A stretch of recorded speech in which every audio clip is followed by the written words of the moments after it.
Hello, my name is Briar and welcome back to my channel.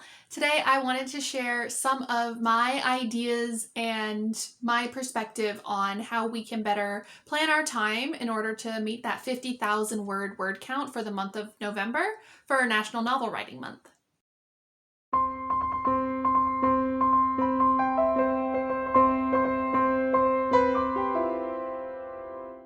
Please keep in mind that this is just my opinion and what I thought and believed about NaNoWrimo. I don't believe all of that to be true anymore. Clearly, I love NaNoWrimo. This is my fourth year participating in it, minus 2020 because I didn't participate then. So almost 4 years in a row, 3 years, 1 year off and another year.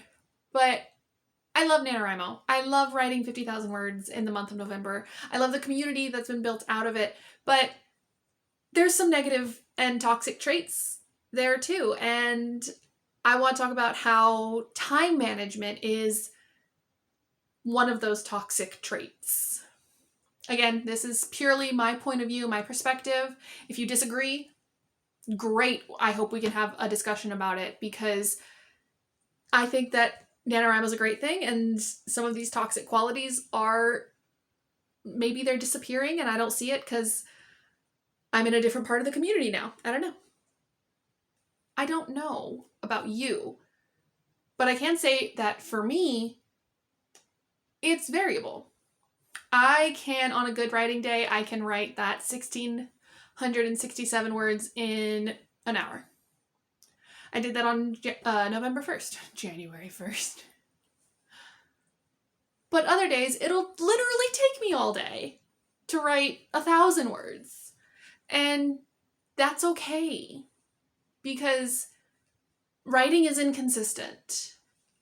I don't believe that you're always going to hit the same word count every day. It's not going to take you the same amount of time to hit the same word count every day. So the time that you need to dedicate towards NaNoWrimo for the month to get to that 50,000 words is going to be what time you can give.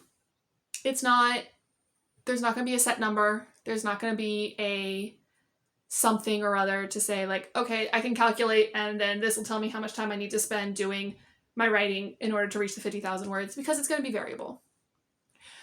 What I can say is that the time that you needs to be focused.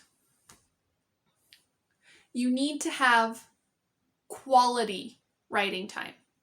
If you set aside an hour a day where you can sit down and write and 5 minutes in, you're not focused, you're thinking about dinner that you have to make, you're thinking about an appointment that you have tomorrow, you're thinking about your desk is really messy and you need to work on that before you can focus, and you're just very scattered, stop writing. That might be controversial advice. People are always like, you won't create a writing routine if you don't just sit down in a chair and write. But if you sit down in your chair to write and words aren't coming and you're not happy, then why do you want to sit down tomorrow? So if you sit down in your chair to write and you're like, I have an hour dedicated right now for writing, and you sit down and you can't focus, you can't do anything, go take care of what's stealing your focus. Go do something else. If you have time after doing that within your set hour that you gave yourself, sit down and try again. If you don't, then maybe you can reschedule or maybe you can just skip that day. It's not the end of the world. Because if you're sitting down to write and you're not happy about it, you're not excited to be putting the words on the page, you're not going to like the words that come out. I know for a fact that the days that I would sit down and force myself to write because it's NaNoWrimo and I have to write 1,667 words a day, those are the words that I deleted. Those are the days that, I mean, sometimes something good happened, but it was the days of just sloughing through crap to find those gems, to find something that made me excited to write. And I think it's not worth it. I think if you are not excited to be doing your writing that day, skip it. Maybe you'll be more excited tomorrow and you'll be able to double your daily word count. you'll be able to meet your goals. There's going to be days where you write so much that you can make up for the days where you write nothing. So if you need a day that you've scheduled to be a day where you write, you need that day to be a nothing day, take it. And don't let the toxic culture of you have to write all these words every day. Don't listen to that. Just listen to what you need, because that's the most important thing. One of my first NaNoWrimos, actually my first NaNoWrimo after university, I was unemployed. I just started an online graduate program and I was living at home. And I was like, I have all this time on my hands. I will definitely be able to do NaNoWrimo. I did it last year when I had finals and midterms and all these other things due for my senior year of university. And I wrote that year. I can put the graphic up from the NaNo site for my NaNo that year. But I think I wrote for about a week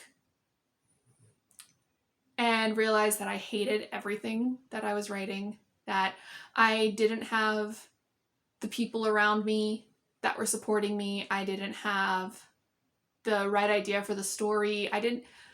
It wasn't working. I had so much time every day that I could dedicate to writing that I didn't want to. So I stopped doing NaNo that year because that idea of you have so much time, why aren't you writing? It got in my head and it made me hate writing. And I didn't do NaNoWrimo again for 3 years. I didn't even want to do it. I thought it was a terrible, terrible concept that was pushing people into unhealthy, toxic environments in order to say they wrote 50,000 words in a month. And I just thought it was bad. I thought it was really bad. And then a couple years later, I'm working on a manuscript and I'm really excited about this story. And the idea of adding 50,000 words to that in the month of November was really exciting. And I was like, okay, I had a writing group around me, people who I could talk to about my story and about my struggles, people who were doing NaNoWrimo at the same time. And I had a community around me that I could talk to. And that made me excited to try, because I didn't have to rely on the internet trolls and the ideas of not being good enough because I couldn't write 1,667 words a day. I couldn't cut out my social life and dedicate hours and hours of extra time in my month into writing. I could do 30 minutes at the end of the day, maybe an hour on my shorter days, because I was working a full-time job that made me work not just 40 hours a week, but 45, 50, 55. And the month of November was even worse because I was working as a teacher. I had progress reports that I had to write. I had to get ready for the Christmas events that we were doing in December. I had to write a play for my kids to perform or rewrite. I was adapting Rudolph the Red-Nosed Reindeer for my kindergarten students, but I had a lot of stuff to do. And I wrote 50,000 words that month. And it was fun.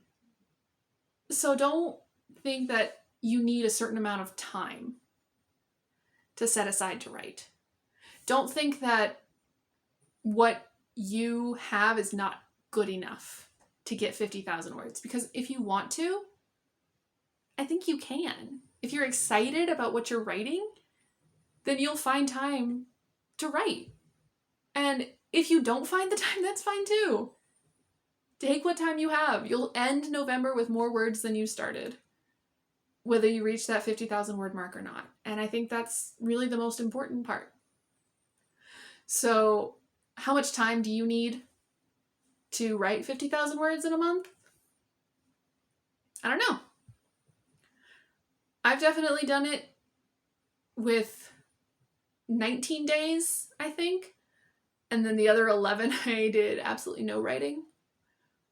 I've done it where I chipped away at it a little every day. Even if I didn't get to that 1667, I wrote 100 words.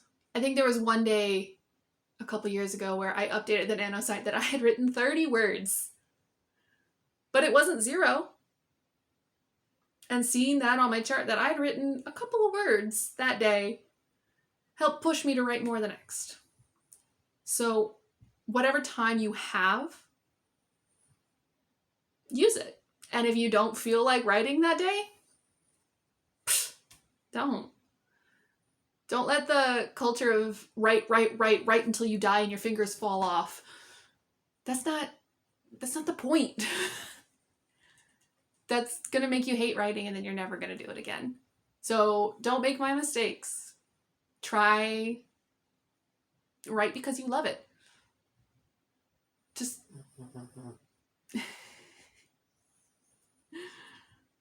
Just write because you love it. If you have had any negative experiences with NaNoWrimo culture, if you started a Nano and then completely abandoned it out of angst and frustration, let me know in the comments down below. I want to hear your Nano stories, Nano wins, Nano failures. Do you think that the concept of dedicating your entire month of November to writing and letting go of relationships and other activities, do you think that's a toxic mindset that's perpetuated in the NaNoWrimo community? Was it in the past? Maybe now it's not?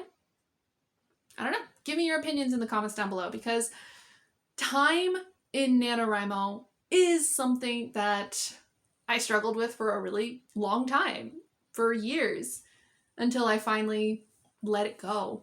And that's where I found my success. So there you have it, my concepts of time in NaNoWrimo. Let me know your opinions in the comments down below. Do you agree with anything I've said? Do you disagree? I understand this is a bit of a ramble, and I can't really help that. My brain just sort of goes into 12 different directions. And I try to edit it into something and it just ends up kind of choppy and weird. But let me know your thoughts and experiences. Like, subscribe, do the YouTubey things. We'll see you in my next video. Thank you so much for watching and have a good day. Bye!